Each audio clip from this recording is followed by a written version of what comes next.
97페이지.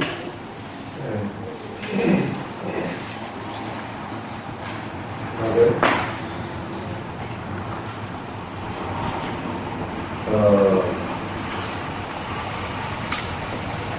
96페이지. 법의 의미. 자, 법이라고 하는 것은 진리, 법칙, 어떤 행위의 규범, 다른 것, 사물이나 존재,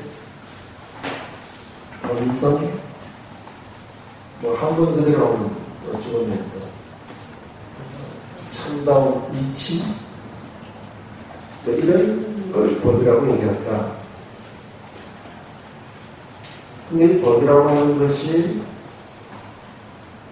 세월을 따라서 이해되거나 혹은 표현하는 방법이 여러 가지로 나타나고는 있지만, 다만 진리라고 하는 것, 우리가 추구하는 어떤 목표라고 하는 측면에서 한번 이것을 볼 필요가 있는데, 그러면 도대체 부처님께서 깨달으신 진리, 법이라고 하는 게 뭔가 하는 거예요. 그래서 오늘 어쩌면 첫 번째 이제 기초교리 처음으로 들어가다고 보면, 오늘 공부하고자 하는 것은 97페이지에 있는 3법이, 세 가지의 진리. 이게 뭔가 3법이. 집에서 3법인에 대한 걸 읽어봤죠? 네, 오늘 공부하고 때 읽고 오셨죠?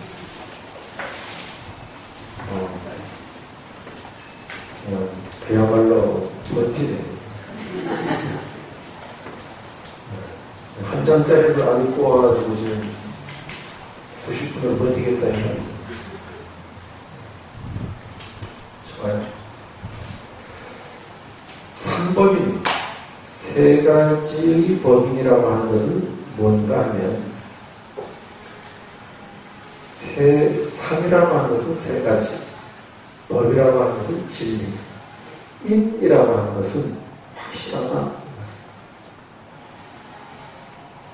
뭐가 확실한 거야? 법인이라는 진리라는 말이다. 근데 진리라고 하는 것을 우리는 다소 착각을 해가지고, 이 진리가 현실 속에 있는 것이 아니라 어떤 이상 속에 내지는 신비하게 존재하는 것이라는 착각을 하고 있습니다. 진리는 딴 세상 얘기도 아니고요. 진리는 남의 나라 얘기도 아니고요. 진리는 어디에 있는가 하면 바로 내 삶, 나의 현실 속에서의 일이다. 내가 뭔가를 고민하고 있을 때 어떤 사람이 이렇게 얘기를 합니다. 그건 이렇고 이렇고 이런 거야 라고 말을 하면, 그 얘기를 듣고 내가 이렇게 표현할 때가 있어요. 아, 맞네. 이렇게 표현할 수도 있죠. 인생은 얼마 안 살아서 잘 모르고 아, 맞네. 그게 진리. 근데 이제 거기에도 함정은 있죠. 어떤 함정? 내 입맛에 맞는 것, 그래도 우리는 뭐라고 얘기해요? 아, 맞네. 그렇지. 내 욕심에 맞는 것도 맞네. 그런데 아, 맞네 이렇게 얘기할 때 내 욕심이나 혹은 우리의 기준에 맞는 것이 아니라 객관적으로 맞는 것, 이게 진리라는 거예요. 그래서 객관적으로 맞는 것이라는 표현을 96페이지에서 보면 진리 둘레 다섯째 줄에 넷째 줄에 진리 법칙이겠죠. 진리 법칙 행위 규범 바른 것. 이게 뭐냐면 내 마음에 맞는 것, 내 욕심에 합당한 것이 아니라 객관적으로 맞는 것. 그게 진리.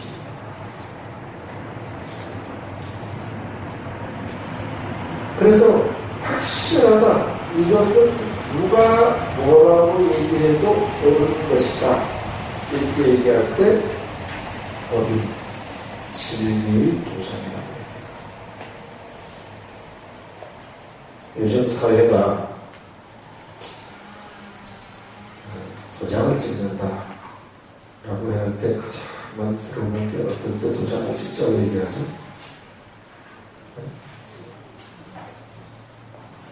도장 안 찍어봤어요? 계약할 때.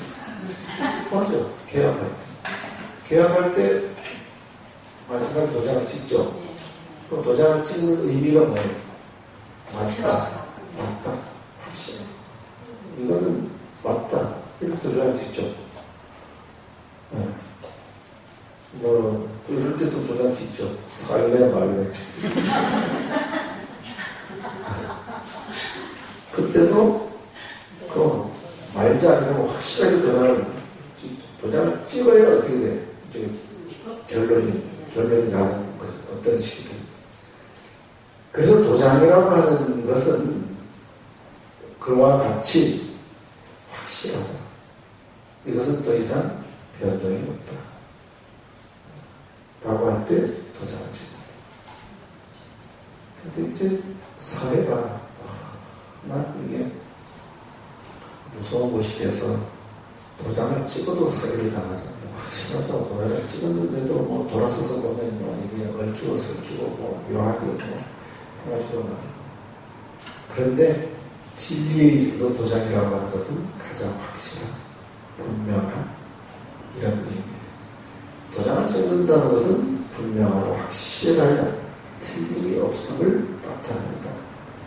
그래서 삼법인은 세상의 모든 존재들이 공통적으로 가지는 세 가지의 특성을 얘기하고 있다.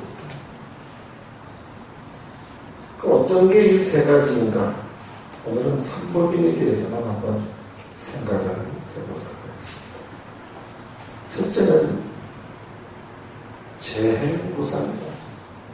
우리 말 많이 들었어요. 재행무상. 인생은 무상해.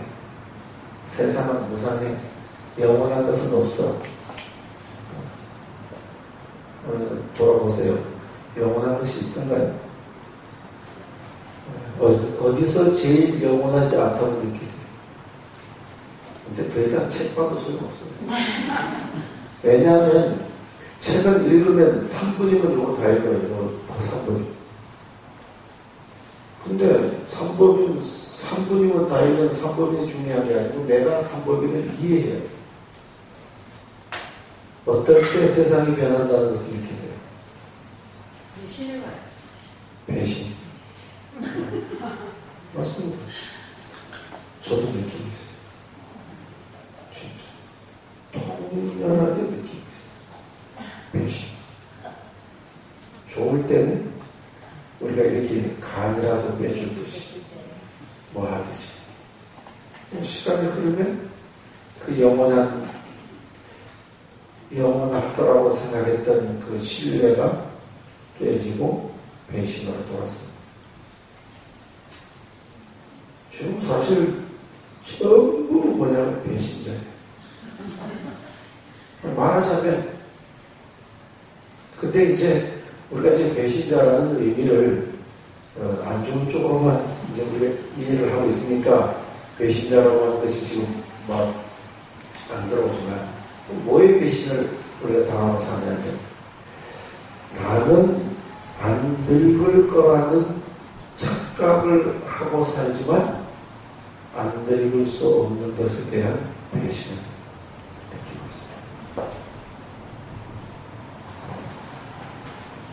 거울 보면서 또 늘었네.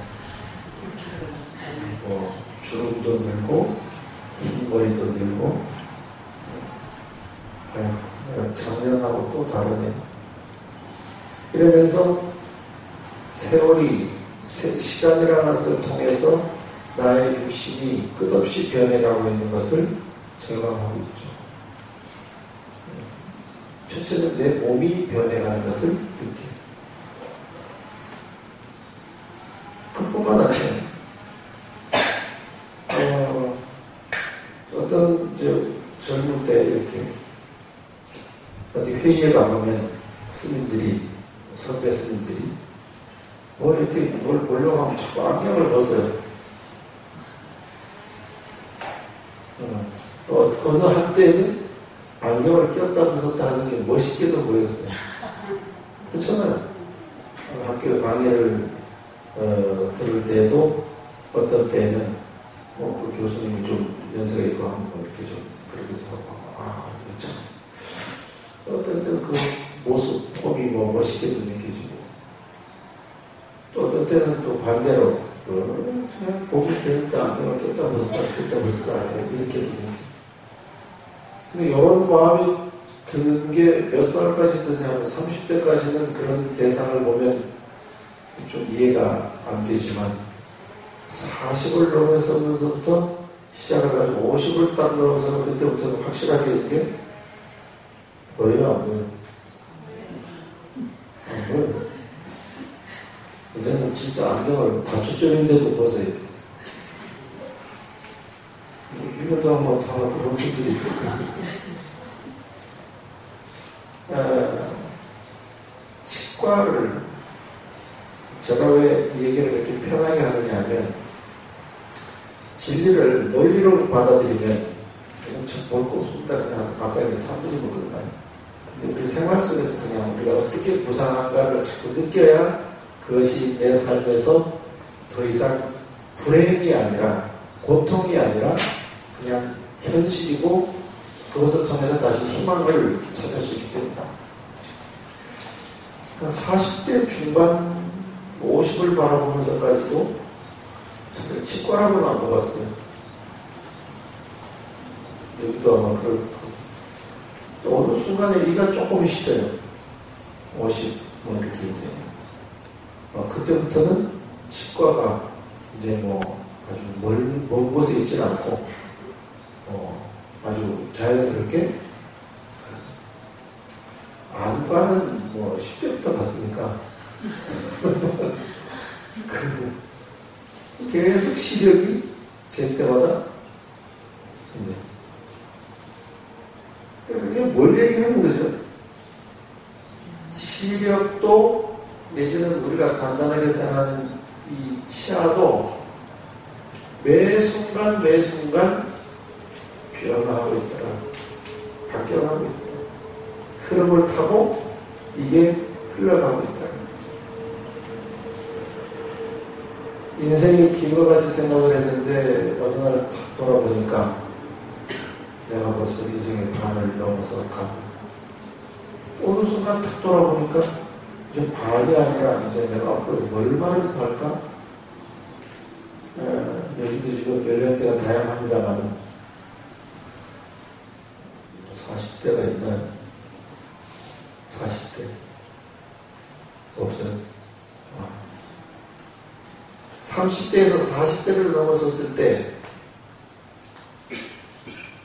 그동안 내가 생각했던 나이 개념이 바뀌죠. 어떻게 바뀌어요?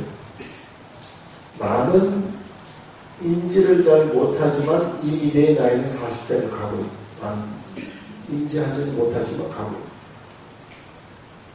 있고 50대를 넘어서면요 어디에서 자꾸 이 나이를 인지하게 되느냐 하면 눈에서, 이에서, 머리카락 색깔에서 또 이제 뭐 다른 어떤 그 신체적 기능 속에서도 이제는 나이가 느껴지게 되죠. 50이 넘어 60이 넘어가면 어떻게 돼요? 60이 넘어오게 되면 세상이 바뀐다. 모든 관점에서 내가 세상을 바라보는 어떤 가치관, 기준, 세상이 바뀐다. 70이 넘어오면 어떻게 될까? 70이 넘어가면 이제 바뀌는 정도가 아니라 어떻게 마무리할 것인가에 대한 구체적 준비가 이제는 그냥 흘러가는 소리가 아니라 현실로 80이 넘어가면 어떻게 될까? 오늘 하루를 사는 것이 감사. 오늘 하루를 존재하는 것이 감사. 90이 넘어가면 어떻게 될까요? 90이 넘어가면 감사의 감사.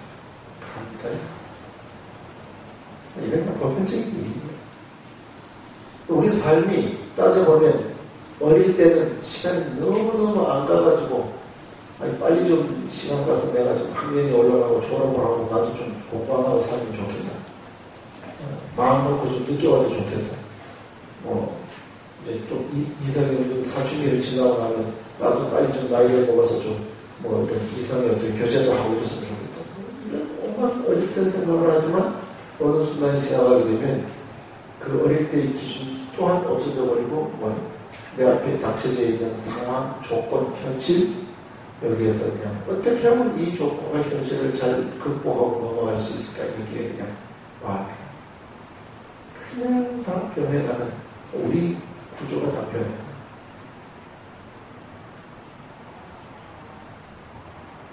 이제 살짝 어떤 그 대상을 바꿔서 보면 집을 어떤 사람이 하나 이제 처럼 지었어요.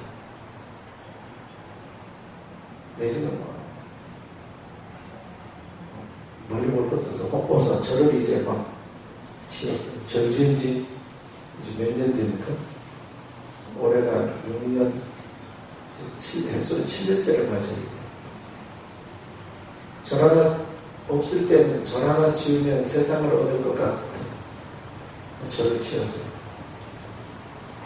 절을 지었으니까 이제 뭐가 걱정이야?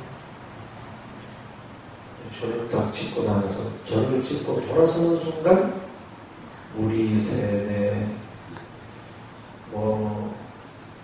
콘크리트 그 애기 배어 나오네. 짓고 돌아서는 순간부터 오수, 유지 딱 지었으면 이게 그냥 딱 어느 시간을 그냥 몇 년은 그냥 막 버텨줘야 되는데 짓고 딱 돌아서는 순간에 물이 새고 안 그러면 막히고 이런 현실적인 문제가 발생하는 걸 가만히 들여다보면 이 물질도 한시도 가만히 존재하고 있는 고정되어 있는 것이 아니라 전부 이런 자기가 고유하게 가지고 있는 그 물질의 정체성과 성향에 따라서 그 성향이 또 다른 어떤 인연을 만나서 변화하면서 변화하는 과정 속에서 끊임없이 가만히 있는 게 아니라 변화해가요. 콘크리트는 단단하다고 생각했는데 비가 오고 나니까 콘크리트 애기 새어나와요. 가만히 있어야 될 거 아니에요. 가만히 있질 않아요. 모든 건 전부 어떻게 그 안에서 공기와 접촉하면서 물과 접촉하면서 내지는 열과 햇빛을 만나면서 계속해서 이게 물질도 변화하거든요. 물질의 변화를 가장 빨리 느낄 수 있는 게 뭐냐면 음식이에요. 이제 여름철이 되면 아침에 김밥을 싸는 점심에 먹어집니까? 안 먹어. 점심은 너무 빠르다고 저녁에 아침에 싸는 김밥이 저녁에 먹어지나요? 안 먹어진다는 건 다 알죠. 왜 안 먹어져요?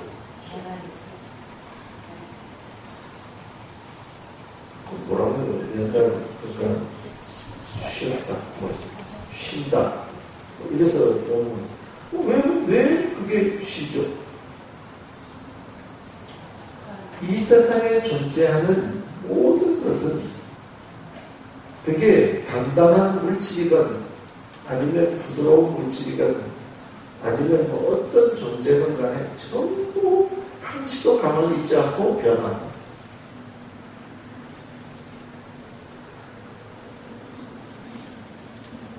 그런데 어떤 것은 그 변화의 속도가 빨라서 우리가 눈으로 보는 앞에서 변화하는 물질적 존재도 있고 또 어떤 존재는 변화하는 속도가 아주 느려서 우리 눈이 그 변화하는 것을 감지해내지 못하지만 미세하게 변화하고 있는 겁니다. 김밥 안에 들어있는 반찬들 그 중에 뭐가 제일 빨리 상하죠? 다 알잖아요. 뭐 때문에 빨리 상하. 그럼 뭘 오랫동안 놓고 먹으려면 어떻게 해야 돼요? 김밥을 좀 나중에 먹으려고 한다면 빨리 변하는 속을 빼고 장아찌로 조금 소금기 있는 간간한 것으로 넣으면 그래도 아침에 싸가지고 저녁에도 겨우 간신히 버틸 수 있는 정도.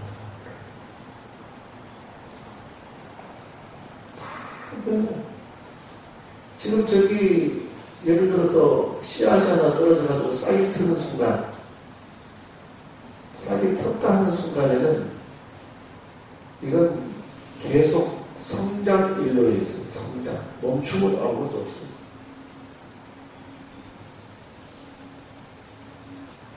그게 변화. 식물은 눈에 보이게 크죠. 농작물 같은 거. 나무. 그러니까 우리가 변화하는구나. 근데 흙 이런 건 변화 안 하는 것 같이 보이죠. 돌. 이거는 변화 안 하는 것 같이 보이지만 돌도 끊임없이 변화하고 있다. 변화하지 않고 멈춘 것은 아무것도 없다. 또 뭐가 변해? 자, 이제 물질적인 것은 또 그렇다죠. 그럼 물질만 변하느냐? 아까 얘기했어요. 마음도 변한다. 마음은 어떻게 변하죠? 오늘 우리가 검은 머리, 팥뿌리 돼서 영원히 사랑하겠느냐? 뭐라 그래요? 주례. 네, 뭐 그러죠? 그러면 뭐라고 하죠? 예, 이러죠? 예 하는 그 순간부터 변해. 그잖아요. 예 하는 그 순간부터 변한다는 말은 예 이러고 돌아섰는데 도대체 남편에 대한 신뢰가 혹은 아내에 대한 신뢰가 어디까지인가? 그날부터 예 하는 순간부터 고민이고 고통이에요. 어떤 고민이고 어떤 고통이죠? 마음을 좀 써주는 것 같으면 조금 안심이 되고 마음을 좀 안 써주는 것 같다고 느끼면 거기에 대한 불만과 이 마음이 수치도 변화합니다.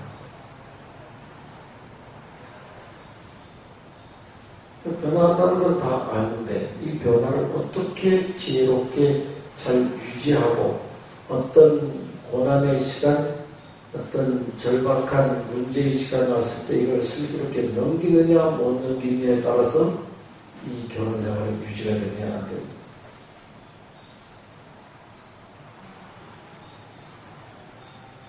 우리나라에도 이혼 상담사가 있다고 그러대요.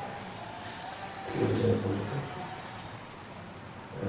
이혼하는데 뭐 그냥 갈라서고 끝이지 뭘 그걸 상담을 해.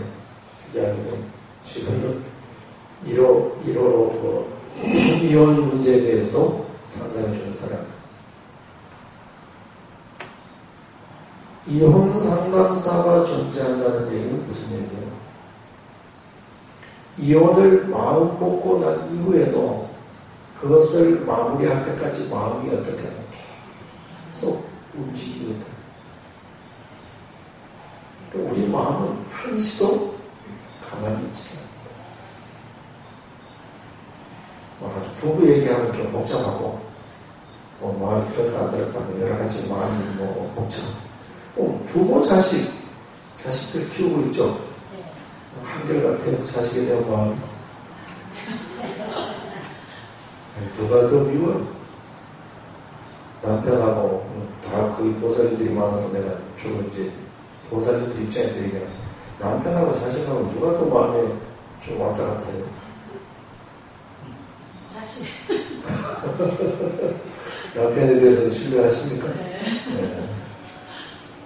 이 말을 듣는 많은 사람들이 이해가 안 되는 사람도 있고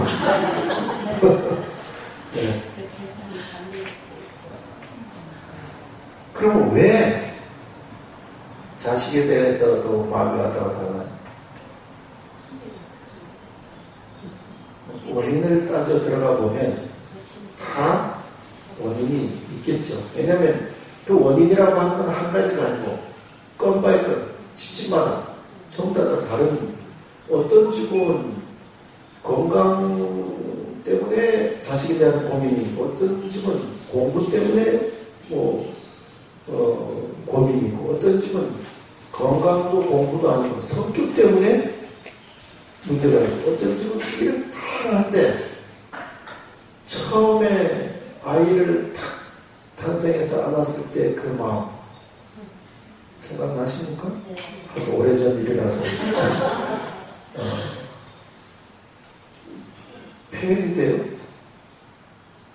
그 아이를 처음에 탁 이렇게 출산해가지고 봤을 때 그 감동에 대한 어떤 마음이 표현이 됩니까? 이해가 됩니까? 기억은 나시죠? 그때 내가 아이를 볼 때의 마음, 그 마음이 몇 초가 될까? 심하게 몇 년 가는 거야. 언제부터 얘가 마음에 들었다 안 들었다 하기 시작했다? 7살. 요즘은 미국 3살입니다. 점점 더 낮아졌어. 그러니까 몇 년은 아이가 예뻤는지 모르지만 어느 순간부터는 예쁘기만 한 게 아니라 예쁜 것만큼의 고민이 같이 붙어집니다. 그래서 이게 얘가 내 마음대로 엎어놨다 이어놨다 할 때는 그래도 고민이 적은데, 그죠? 여기 조금 이제 커가지고 생각을 하기 시작하는 순간부터는 버티잖아요. 그때부터 고민이 깊어져. 그러니까 우리의 마음도 무상이라고 하는 것이 뭐냐면, 처음에 아이를 탁 안았을 때, 이 아이를 진짜 내가 내 아이구나 하는 그 기쁨이 무상하지 않으면 계속 가야 되잖아요. 그죠? 그냥 애만 보면 가슴에 설레이고 뭐라도 막 해주고 싶고 막 이래야 되는데, 어느 순간부터는 아이고 내가 니를 낳은 죄다.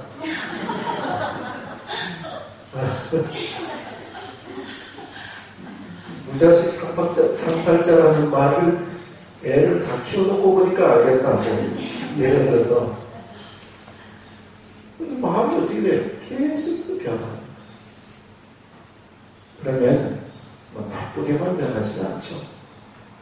나쁘게 변했다가 또 좋은 어떤 마음으로 변했다가 너무너무 좋았다가 니를 내가 나한테 내 금생의 최고의 어떤 인생의 어떤 오점이다 라고 마음을 먹었다가 또 어느 순간에 뭐라고 해요? 그래서 내가 니 때문에 산다 했다가 이 마음이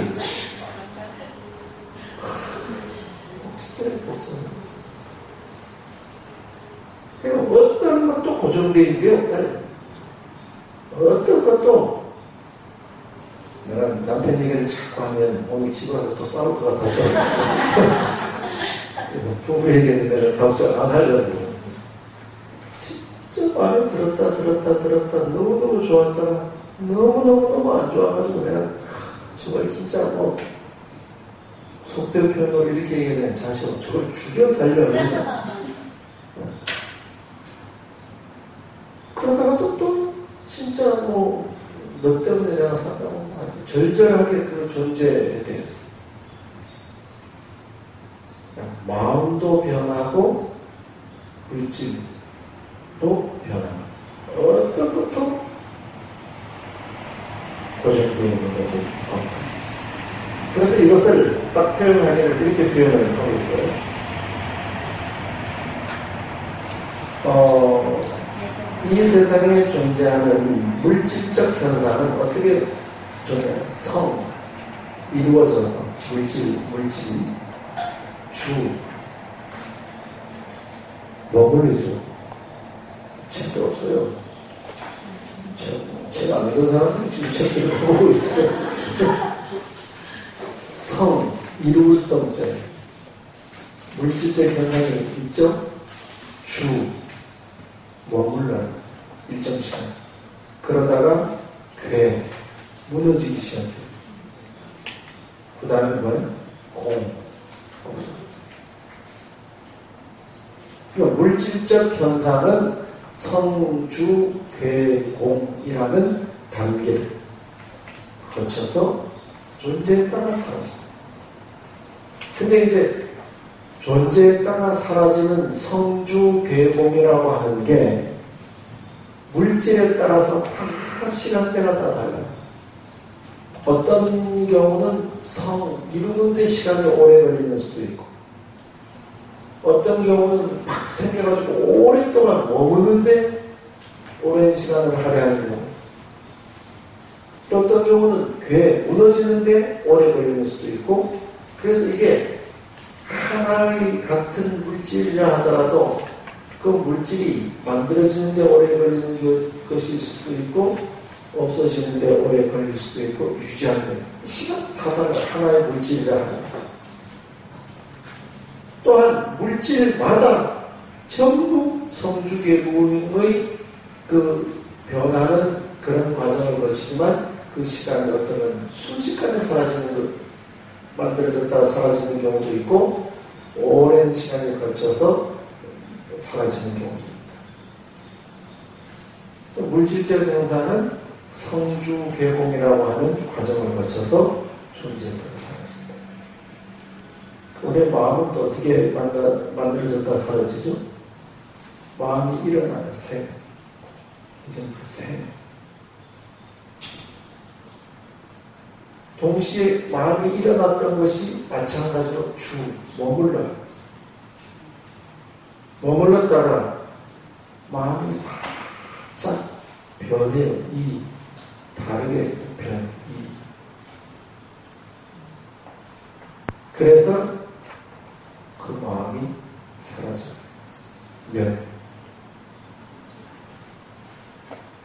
생주이멸은 정신적 마음, 이런 것이 거치는 과정. 눈에 보이는 물질적 현상은 성주계공, 보이지 않는 이런 마음이나 이런 것은 생성이멸, 만들어졌다가 머물렀다가 조금 변했다가. 그럼 우리가 한번 봅시다. 사랑하는 마음이 생겼어요. 한동안 사랑하는 마음이 유지가 되죠. 여러분은 지금도 ING죠? 네. 한 사람만 아니죠. 다른 사람은 다른 사람은 ING, 머물러 있는데 다른 사람은 지금 어디에 가 있냐면 마음이 변해가고 있어요. 그죠? 변하는 마음도 한 번에 딱 변해가지고 한 번에 끝나는 게 아니에요. 변화의 시간도 굉장히 많은 그런 과정을 거쳐서 변해요. 그러다가 그 사랑이 다 식으면 어떻게 돼요? 끝내자. 우리는 사랑의 사이가 아니다. 관계처럼 상황 종료였거든.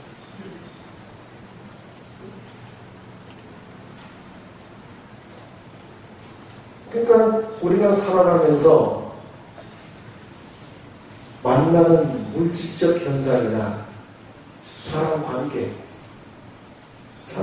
아까 사랑하고 똑같은 거예요. 우리 두 사람이 절에 와서 만났어요. 처음에 만나면 좋은 감정, 우리 같이 물교대를 다니네, 같은 기수네요. 생주 다니는 동안에는 그러다 어느 순간에 어디에서 어떤 인연으로 그 사람의 조금의 어떤 불편하거나 혹은 나의 기준에 맞지 않는 어떤 모습이나 행동을 보게 되면 그때부터 그 사람에 대한 마음의 변화가 오기 시작하거나 내가 봐도 안 봐도 무슨 그거야. 똑같은 부모 자식 간에도 부부 간에도 이웃 간에도 사람 간에도 가족 간에도 친척 간에도 혹은 이런 단체의 내부 안에 간에도 고정되어진 것은 아무것도 없다. 다만 그것이 고정되어져 있는 것처럼 느끼는 그 시간은 경우와 상황과 어떤 그 존재에 따라서 늘어졌다가 줄어졌다 하는 건 있지만 그 과정은 그래서 이제 조금 살고 나면 아이들이 막 좋아가지고 막 웃고 집에서 이제 난리가 나죠. 그죠? 아이들이 너무 막 즐겁게 막 뛰어놀면 이제 할머니 정도 되면 뭐라고 얘기해요? 저러다 저 언제 저거 그 즐거움이 영원히 가지 않는다는 거죠. 즐거움이 생겨서 유지되다가 변하면 없어지는 것입니다. 지금은 저렇게 웃고 저러는데 저거 언제 저거 또 울지 모른다. 이거를 어른들은 알죠. 알아요. 근데 애들은 막 좋을 때 뭐라고 생각해요? 이 좋은 것이 영원히 좋을 거라고 생각해요. 그런데 그 좋은 것이 영원히 유지되지 않고 좋은 마음의 상태가 깨지면 아이들이 어떻게 돼요? 울겠죠. 그러니까 상황과 대상을 바라보는 마음이 좋아도 이렇게 좋았으면 좋은 게 또 얼마나 갈까? 나중에 안 좋은 어떤 관계로 갈 수 있다는 생각을 내가 하면서 좋다고 너무 좋은 것에만 빠지지 않는 삶의 지혜를 가져야 돼요. 이게 재구상을 공부하는 이유예요. 반대로요. 진짜 안 좋아. 우리가 이런 얘기해서 그냥 죽고 싶어. 나는 아무 희망이 없어. 난 진짜, 나 이제 뭐라고 얘기하나. 사는 게 진절머리가 나. 하여튼 표현할 수 있는 최악을 표현하죠. 근데 지혜 있는 사람은 혹은 어리석은 사람이 바라보는 그 상황은 다르다. 어리석은 사람이 그 안 좋은 상황이 영원히 안 좋을 거라는 생각을 접하면서 안 좋은 곳에 빠져서 헤어나져야 돼. 근데 지혜 있는 사람은 그 안 좋은 상황을 바라보면서 어떻게 생각하죠? 안 좋은 상황이 만약에 일어났다면 그 안 좋은 상황이 어느 정도 유지되겠죠? 그 안 좋은 상황도 변화한다. 그리고 마침내는 안 좋은 상황도 사라진다. 라는 것을 바라볼 수 있는 힘을 길러라는 게 삼법인 첫 번째 재행무산이라는 것입니다. 그러니까 좋아도 겸손을 통해서 자기 복을 다 쓰지 않고 안 좋아도 힘들고 진짜 죽음을 생각할 만큼 극단적인 삶이 내 앞에 다가온다 하더라도 이게 다가 아니고 이게 끝이 아니라는 어떤 형태로든 조건을 지어서 만들어진 우리 앞에 보여지는 삶의 일부분은 반드시 소멸된다는 것을, 반드시 없어진다는 것을 아는 순간 나에게 다가오는 희비, 좋고 안 좋은 그런 일들을 내가 소화해낼 수 있는 내면의 힘을 기르는 것이 종교심. 사람들이 이렇게 생각을 해요. 내가 불교를 믿는데, 부처님을 믿는데 왜 나에게 이렇게 안 좋은 상황이 오는 거지? 이렇게 생각하는 사람들이 있어요. 여러분들 충분히 있어요. 그러면 그 사람들은 절에 오는 이유가 뭐냐 하면 나에게는 안 좋은 일이 일어나지 않기를 바라고 절에 와요. 그렇죠? 그러면 나한테 안 좋은 일이 안 일어나려면 어떻게 해야 되죠? 내가 안 좋은 일이 안 일어날 만큼의 삶을 살아야 돼. 논리적으로는 맞죠? 네. 그러면 내가 절에 오니까 나한테는 안 좋은 일이 안 일어날 거야. 이건 시작부터 잘못된 생각이에요. 절에 오는 자체가 나에게 어떤 나쁜 일이 오지 않도록 하기 위해서 절에 온다면 그건 시작부터 잘못된 아주 묘하게 빠져나가죠. 네? 그럼 절에는 왜 와야 되는 거야? 절에 온다는 사실만으로 나에게 어떤 고통과 환란이 오는 게 아니고 삶을 살아가는 내가 어떻게 하느냐에 따라서 고통과 환란, 삼재팔란이 온다는 겁니다. 삼재팔란이 없는 삶을 살 수 없어요. 삼재팔란, 환란, 고난, 고통이 오는데 절에 다니는 사람에게도 오고 절에 안 다니는 사람에게도 온다. 절에 오는 사람이 가지는 장점은 뭡니까? 그걸 원인을 파악하고 이게 얼마나 머무를 것인가를 생각하고 그리고 마침내는 소멸될 것이라는 그 관찰을 할 수 있는 힘을 키우는 거예요. 이게 종교인 것입니다. 근데 우리는 조금 종교를 잘못 생각을 해서 종교를 믿는 순간 나에게는 어떤 고통도 어려움도 오지 않는다 라는 생각을 해요. 그래서 아까 내가 앞에 얘기했죠. 여기 책에서도 설명을 하고 있어요. 97페이지에 삶의 둘째 줄에 보면 삶의 문제는 현실의 문제죠. 그래서 부처님의 가르침은 현실에 대한 정확한 이해와 관찰에서부터 시작합니다. 많은 사람들이 불교대학을 하지 않는 많은 사람들이 생각하기를 절에 가면 좋은 일이 있어. 절에 가면 나쁜 일이 안 올 거야. 이렇게 생각해요. 근데 불교대학에 와서 공부를 하면 어떻게 생각해요? 절에 와도 나쁜 일은 생기고 절에 안 와도 나쁜 일은 생기고 절에 오는 사람이 나쁜 일을 맞이할 때는 그것을 헤쳐나갈 수 있는 지혜를 얻음으로 해서 고통을 최소화하고 그것을 긍정적으로 받아들이면서 소화해서 그것을 극복할 수 있는 힘을 얻는 것이 공부인 것입니다.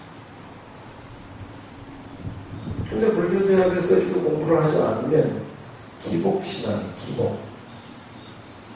기복신앙이라고 하는 것은 뭐냐 하면 나의 의무는 이행을 하지 않고 내가 누릴 수 있는 권리만 주장하는 게 기복신앙입니다. 좀 심하게 얘기하면 자기가 하는 삶의 행동은 개차반인데 네? 크게 웃어도 돼요. 그렇죠? 내가 하는 삶의 마음속은 영 아닌데 어떤 걸 바래요? 달콤한 이상, 파라다이스, 낙원, 마지막 극락이라고 하는 엄청난 걸 생각해요. 이게 기복이에요. 불교 공부를 통해서 우리는 어떻게 이것을 이해하고 극복해 가야 되냐면 불교 공부를 통해서 내가 하고 있는 내 삶을 돌아봐야 돼요. 내 삶을 돌아보면서 내가 하고 있는 것이 법에 맞는가 안 맞는가, 내 마음에 맞는가 안 맞는가가 아니에요. 근데 대개는 돌아보라고 하면 어떻게 돌아보냐 하면 내 마음에 맞는가 안 맞는가를 돌아봅니다. 그게 아니라 법에 맞는가 안 맞는가를 돌아봅니다. 그리고 법에 맞는가 안 맞는가를 돌아보면서 그 법에 의한 문제 해결을 마음속에서 키워나가는 것이 올바른 신입니다. 그래서 오늘 이제 무상이라는 것에 대해서 얘기를 했잖아요. 그러면 이제 앞으로 모든 사물을 바라볼 때 변화하고 있다는 전제로 바라봅니다. 새 집을 지어놓고 자꾸 금이라고 이렇게 낡아져가면 그래 변하는 거야. 또 여러분이 아주 마음에 드는 어떤 물건을 하나 샀어요. 사서 놓고 보면 그게 점점 어떻게 되죠? 헌 것이 되잖아요. 그러면 이거는 무상이기 때문에 헌 것이 되어 가는 거야 라고 마음 먹으면 더 이상 고통이 없어요. 근데 왜 이러지? 이게 왜 변하지? 이런 순간 세상의 모든 객관적 사실은 변하는데 나만 왜 변하냐고 마음을 먹으면 그것은 누구의 고통이에요? 내 고통이에요. 그래서 이제부터는 물질도 마음도 전부 변한다. 이걸 생각하는 순간 사람 관계, 가족 관계, 혹은 어떤 단체, 회사의 어떤 관계, 모든 것은 영원히 좋을 수도 없고 영원히 나쁠 수도 없고, 그래서 영원한 적도 영원한 우박도 없다. 시절들이 좋으면 좋은 인연에 따라서 좋게 되고 안 좋으면 안 좋고. 우리가 어릴 때 차이나를 뭐라고 불렀어요?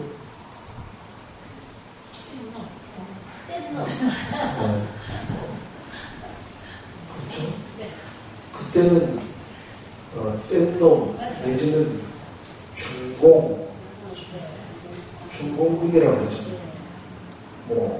중국이라는 말은 이건 역사책에서나 중국 이런 말이 단어가 써지지, 우리 이런 삶의 정서 속에는 6.25 전쟁 이후에 중국은 중국이라고 표현되기보다는 어릴 때 우리가 교육 속에는 중공군이 이러면서 교과서에서 그랬잖아요.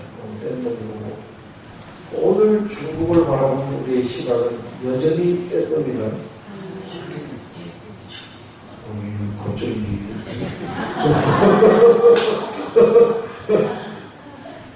그러면 그때 뗀놈이고 중공이고 막 뭐라고 했으면 그게 그냥 가야 될 거 아니에요.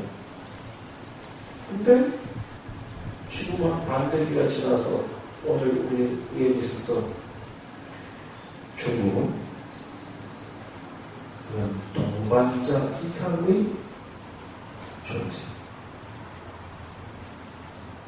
일본 어때요? 일본 우리는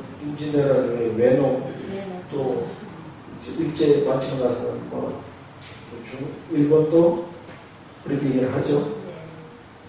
쪽발. 쪽발. 네. 그런데, 자, 일제가 끝나고 경제 논리로 돌아섰을 때, 그때까지도 우리가 쪽발이라고 아까 얘기했는데, 그렇다고 해서 끝까지 거부를 할 수 있나요? 국제 관계도 영원한 것이 없다. 계속 변합니다. 모든 것은 그렇게 변합니다. 이게 재무입니다. 이제 뭐 설명이 됐습니까? 네. 그 다음에 그 97페이지 중간쯤에 보면 우리도 언젠가는 나이를 먹고 죽는 것처럼 하는 부분이 있죠. 일체 모든 존재는 끊임없는 변화의 과정 속에 놓여있다. 세상도 변하고 나도 변한다. 내 몸도 변하고 내 마음도 변한다. 그래 우리가 여기서 이제 한 가지 얻어야 될 것은 뭐냐면 어차피 변할 거라면 나쁘게 내지는 나쁜 관계보다는 좋은 관계로 변했으면 좋겠다.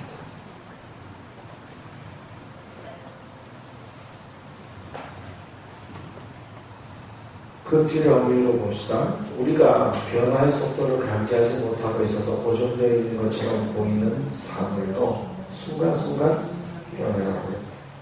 조건에 따라 만들어진 모든 것은 한순간도 멈추지 않고 변한다. 이것이 불교의 첫 번째 진리입니다. 오늘 집에 가서 남편이 변하든 아이가 변하든 진리대로 잘 살고 있다고 생각하고 어떻게 해야 돼요? 받아들여요. 변하는 게 진리예요. 두 번째, 제법무와 모든 법, 모든 존재, 모든 진리는 나라고 하는 고정된 실체가 없다. 무하다. 세상 만물에는 영원하고 불변하여 그 자체로 독립성을 가진 고정된 실체가 없다. 이해가 됩니까? 앞에 부산에서 또 계속 얘기했잖아요. 자, 여러분의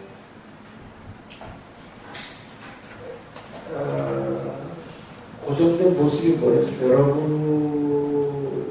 뭐라고 얘기해요? 여러분의 태어날 때 사진, 10살 때 사진, 20살 때 사진, 30살 때 사진, 이렇게 딱 10대마다 사진을 쭉 놓고 보면 어느 게 진짜 내 모습이에요?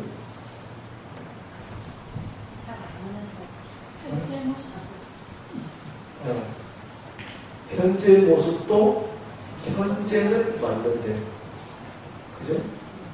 미래로 가면 그것도 또한 과거의 내 모습이고 그냥 없어요. 그냥 지금 이 순간 내 모습일 거예요.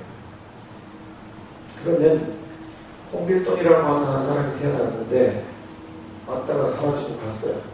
이제 그러면 홍길동이라는 사람을 우리가 어떻게 기억해야 돼요? 어떤 모습이었다고 기억해야 돼요?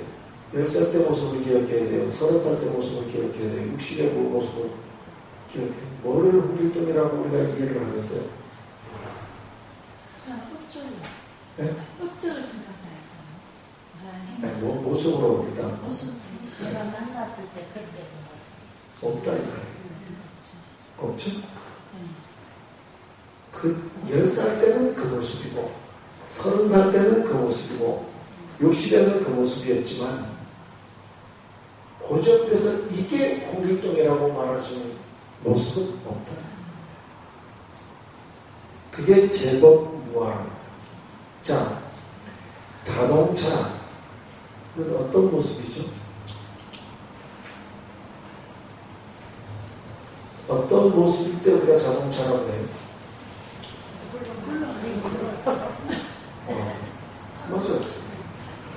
그야말로 한자 그대로 스스로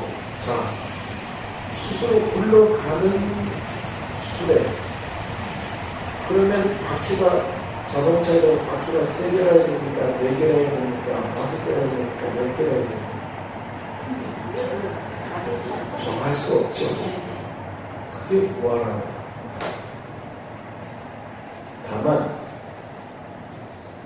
미래 시대의 자동차라고 하는 것은 또 어떤 바퀴가 없는, 바퀴가 없으면서도 자동차는 자동차를 일단 자꾸 고정관념이 걸리는데 그러면 존재하는 모든 것은 또 얘기해요. 자, 우리 모사님들 머리 헤어스타일은 어떤 게 여자 헤어스타일의 아주 모범적인 스타일인가요? 무슨 머리? 그게 고정되는 것이 아주 보편적 표현으로 파마. 맞나요? 긴 생머리, 긴 머리? 나이 따라 다르죠.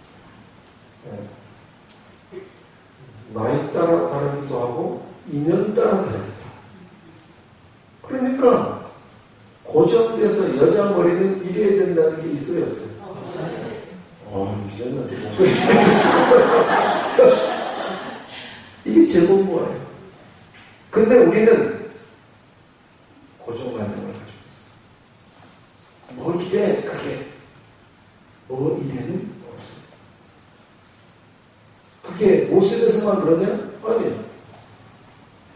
양귀비. 대만 고궁박물관에 가면 뭐 볼 게 한 3가지가 있다고 그 중에 하나도 양귀비라고. 양귀비가 예쁘다면서요. 가보시 대만 고궁박물관에 가면 양귀비가 있거든. 양귀비를 가보면 입은 위에도 튀어나오고 밑에도 튀어있어요. 볼은 이렇게 갖다 붙여놓은 거예요. 근데 왜 이쁨의 상징으로 양귀비를 얘기할까?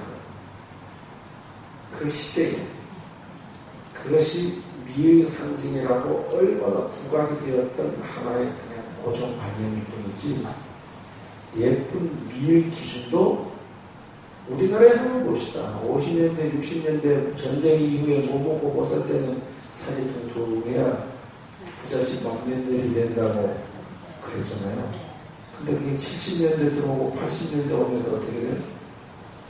이제는 동굴고 살찌면 어디 누구도 안 데려간다고 그러잖아요. 불과 우리 그 시대 한 20, 30년 사이에, 한 4, 50년 사이에도 모든 기준이 다 바뀌고 있잖아요. 그죠? 이게 무상한 거야. 그리고 여자의 미에 고정된 기준이 없어요. 옛날에는 양귀비 같은 사람이 미인이었어요. 지금은 말라야 또 미인. 또 마른 사람을 또 선호하다 보니까 모델들이 전부 다 말라가지고 문제가 생기니까 이제 또 몇 킬로 이상 안 되면 모델도 못한다 이렇게 얘기하는 거 아니에요. 그러니까 모든 것은 인연 조건을 따라서 변화해가는 것이지 어느 것이 어느 것이라고 하는 고정된 모습이 없다. 이게 제법무하라는 거예요. 마음대로 하고 사서 괜찮아요. 다만 우리가 마음대로 하고 사는데 이 시대에 그게 통하지 않는다. 우리가 살고 있는 시대의 가치와 기준이 이거기 때문에 이게 안 통한다는 거지. 지금 시대가 아니면 이게 통하는 시대에는 이 사람이 존중받는 시대가 된다. 그런데 우리가 아까 삶은 현실에 있고 진리 또한 현실에 있기 때문에 지금 시대가 파마하는 것이 보편적 어떤 40대 이상 50대로 가면 그런 모습이라고 한다면 그냥 그게 그냥 시대의 기준이고 진리는 될 수 있지만 영원히 그게 진리이고 기준이 될 수는 없는 거다. 그러니까 뭐라고 말할 고정된 실체는 없다. 이게 제공인 거예요. 미국에서 법안이 하나 통과됐습니다. 무슨 통과가 됐어요. 동성 결혼. 이제 미국에서는 남자도 부부고 여자도.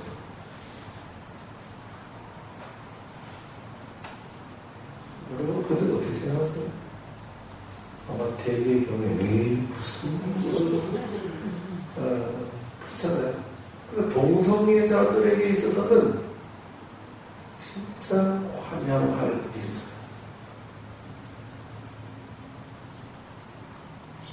유튜브 지금 그거 하나를 내가 보니까 영국의 기독교인 한 명이 그러니까 아마 한국의 사람들이 그걸 더 이제 퍼뜨리려고 했겠죠. 절대 기독교 국가가 되어야 되는 이유, 지금 영국도 미국도 마찬가지로 동성 결혼이 합법화되고 뭐가 되고 하게 되면 이건 사회적 혼란이 오기 때문에 안 된다라고 하는 그 유튜브 동영상이 한 15분짜리가 있는데, 거기서는 이제 그 동성 결혼이나 동성애에 대한 반대 입장을 다시 우리가 진짜 머리로만 생각해야 돼요. 머리로만. 그 사람이 그렇게 반대하고 나서는 진짜 이유가 뭘까? 기독교라는 종교가 존재하기 위해서 반대하는 건지, 진짜 그것이 나쁘다는 어떤 일반적 가치 때문에 그러는 건지 생각을 해보면 혼선이 올 정도. 다시 이해를 조금 더 돕기 위해서 여러분들은 복날 보신 뭐죠? 그건 뭐라고 그래요? 보신탕. 개를 하는 것이 보신탕이에요. 뭐 그런 종류 전체를 보신탕이라고 하는 건 개를 먹는 것에 대해서 어떻게 생각합니까? 저희들 생각에 네. 안 좋다고 생각하죠. 왜요? 걔가 사람하고 가장 비슷하대. 가까이 애완견 키우는 사람도 많잖아요. 정신적인 거겠죠. 신앙이 사랑하던 있으니까. 걔를 사랑하는. 그럼 두 가지로 생각을. 유전자적인 입장에서 가장 사람과 가까워서 그걸 먹었을 때 유전자, 물질적 현상으로 문제가 생겨서 먹지 말라는 건지, 아니면 방금 얘기했듯이 가장 가깝게 있는 반려동물이기 때문에 그냥 먹으면 안 된다라고 하는 거예요. 사람하고 조금 차이는 있겠죠. 아니, 그러니까 다른 사람 필요 없고, 그거는 사람은 정신적인 거. 두 가지잖아요. 예를 들어서, 보신탕, 개 보신탕을 먹는 민족은 아주 야만족이라고 프랑스나 저쪽, 영국 쪽에서 얘기를 했잖아요. 한국 사람. 네. 그 이유가 가장 가깝게 있는 동물을 먹는 것이 야만적이라는 건지, 아니면 개의 어떤 물질적 그 세포 구조가 문제가 생겨서 먹지 말라는 건지라고 보면 가깝기 때문에 먹지 말라. 그러니까 이제 정신적 차원에서 먹지 말라는 얘기잖아요. 사실 그것도 설득력은 부족하다. 이런 동영상이 또 들어있어요. 오늘 불교 시간인지 다른 시간인지 모르겠네요. 만약에 치킨에 사라졌다면, 동영상이 저 유튜브에 하나, 치킨? 닭에? 치킨이니까 좀 내가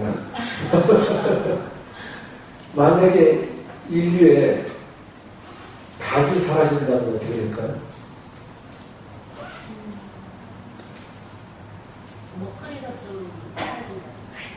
네, 이게 이제 먹거리가 좀 사라지는 정도가 아니고 인류의 식량 문제에 치명적인 문제가 발생합니다. 생각해보세요. 그렇게 많이 생각해보세요. 지금 우리가 인류가 소비하고 있는 그 양을 한번 생각해보세요. 진짜 엄청나죠. 밥 안 먹고 닭 먹고 사는 사람들도 있잖아요. 따지고 한번 보면 문제. 또 깊이가 가는 복잡해지니까 일단 그런 측면에서 우리가 닭을 바라보면 진짜 닭이 미안하게 생각해요.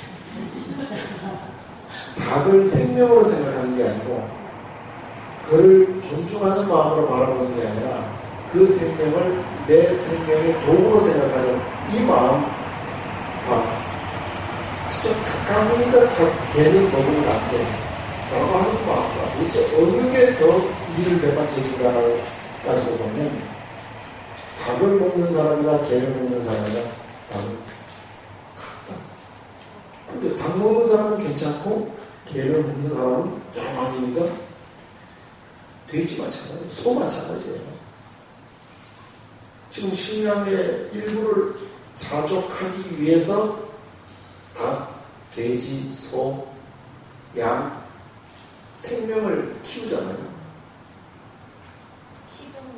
그건 이미 저기에 있는 뭐 벼나락이나 무슨 오이나 가지처럼 그건 생명, 살아 움직이는 생명이라는 개념이 아니에요. 우리가 바로. 그렇다면 똑같은 건데. 그런 거 안 먹어도 살 수 있잖아요. 부처님처럼. 그러니까 하는 얘기예요. 모든 개념이 다시 이제 우리 시간이 이제 마무리돼야 되니까 돌아오면 자, 어떤 것도 고정되어진 개념의 실체도 없고 존재의 실체도 없다. 시대가 요구하면 어떤 때는 시대의 요구에 개가 우선하면 개를 먹는 사람은 바보가 되는 거고 어느 시기에 어느 지역에 닭을 먹는 것이 잘못됐다는 생각이 많은 사람들이 살면 닭 먹는 사람이 바보가 되는 거지. 닭을 먹는다고 해서 문제가 있고 개를 먹는다고 해서 문제가 없거나 반대로 어떤 정해진 고정된 가치 개념의 실체가 없다. 네? 이해됐어요? 그게 제법 무아라는 것이죠. 그러니까 밑에서 넷째 줄을 한번 보세요. 세상 만물에는 영원하고 불변하여 그 자체로 독립성을 가진 고정된 실체가 없다. 고정된 실체 속에는 물질적인 것도 정신적인 것도 다 가치가 이어만 한다는 것이 없다. 인연에 의해서 만들어진 것은 인연이 닿으면 소멸할 수밖에 없기 때문에 인연 따라 항상 변함으로 세상에는 변하지 않고 고정적으로 존재하는 실체가 없다는 것. 이것이 불교의 두 번째 진리입니다. 그래서 부처님 법을 무유정법이라는 표현을 합니다.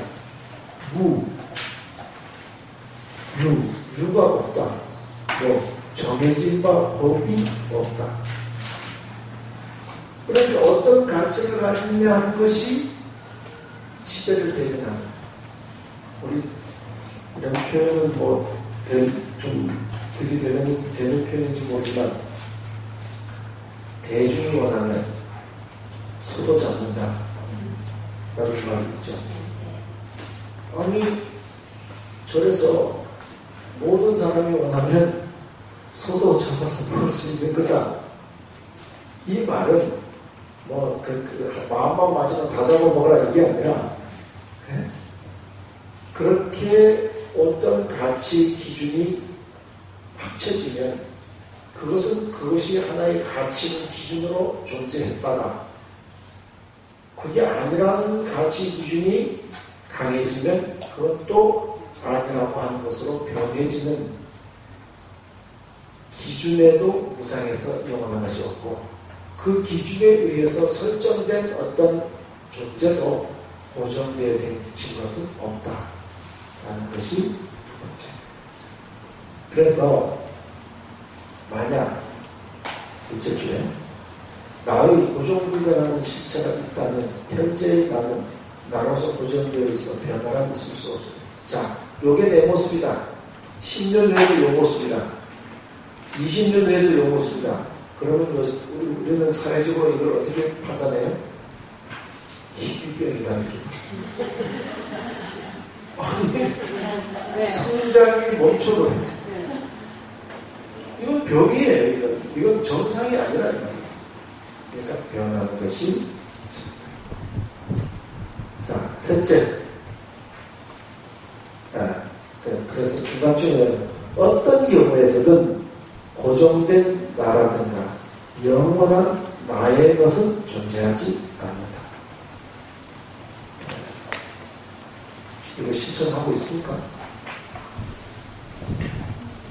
영원한 나의 것, 영원한 나는 없다. 이게 그냥 가슴속에 탁 남아서 어떤 아픔이라도 이건 내 것이 아니야. 영원히 내 건 없대. 이렇게 마음을 먹을 수 있어야 불교대에 나오는 의미가 있는 거예요. 조금만 뭐 안 좋은 그게 이제 큰일 났어. 이제 나는 이제 끝이야. 이러면서 막 우울증에 뭐에 막 와가지고 옆에 사람 괴롭히지 말라 이 말이에요. 전부 뭐예요? 지나가는 것이죠. 다만 그 지나가는 것이 길게 지나가는 경우가 있고 짧게 지나가는 경우는 있지만 언젠가는 소멸되고 마는 것이라고. 그래서 아까 좀 반대로 아무리 좋다고 해도 교만하지 말아요. 권력 무상이잖아요. 이걸 내 삶 속에서 실천해낼 때 불교 공부하는 의미가 있는 것이에요. 또 셋째는 일체 괴고 모든 것은 괴롭다는 의미입니다. 왜 괴로울까? 무상하기 때문에 괴롭다. 여러분 지금 거울 들여다보고 괴로움이 있다면 왜 괴로워요? 피부가 변해, 주름이 늘어, 머리가 휘어져, 이제는 뭐 쓰던 힘이 이제는 다 안 써져, 이거잖아요. 근데 이것이 변해가는 것이 순리라고 내가 받아들인다면 괴롭지 않는데, 무상한 것을 무상한 대로 받아들이면 안 괴로운데, 무상하다고 막 말을 하면서도 아이고 이거 조금만 좀 더 늦게 내지는 조금만 더 천천히 변했으면 변하는 건 기정사실인데 그걸 앞에 놓고 내가 마음을 천천히 변했으면 이게 고통이라는 거지. 그거 땡겨서 받아들였어도 안 돼요. 어차피 죽을 목숨.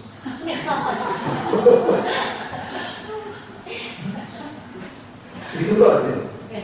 그러나 지나간 걸 잡고 왜 이래 이것도 아니에요. 그래서 거기 책에 보세요. 만나면 헤어지고 때가 되면 늙어서 죽게 된다. 그렇게 무상하게 흘러가는 경우입니다. 나아가서 원하는 바를 얻지 못 얻고 실패해서 괴롭고 사랑하는 사람은 못 만나서 괴롭고 보기 싫은 연수는 만나서 괴롭고 사고 팔고 사고는 생로병사 네 가지 괴로움 사고는 생로병사 팔고 거기에 네 개를 더 못했는데 하나는 거기에 있듯이 뭘 좀 원하는 바로 팍팍 안 이루어지는 게 괴로움. 또 하나는 좋아하는 사람, 사랑하는 사람은 잘 못 봐서 괴로워. 미워하는 연수는 눈만 뜨면 보여서 눈만 뜨면 보인다는 것도 의미가 있네요. 그래서 한 가지는 뭐냐?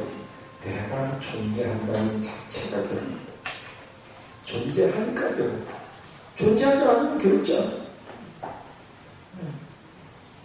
그래서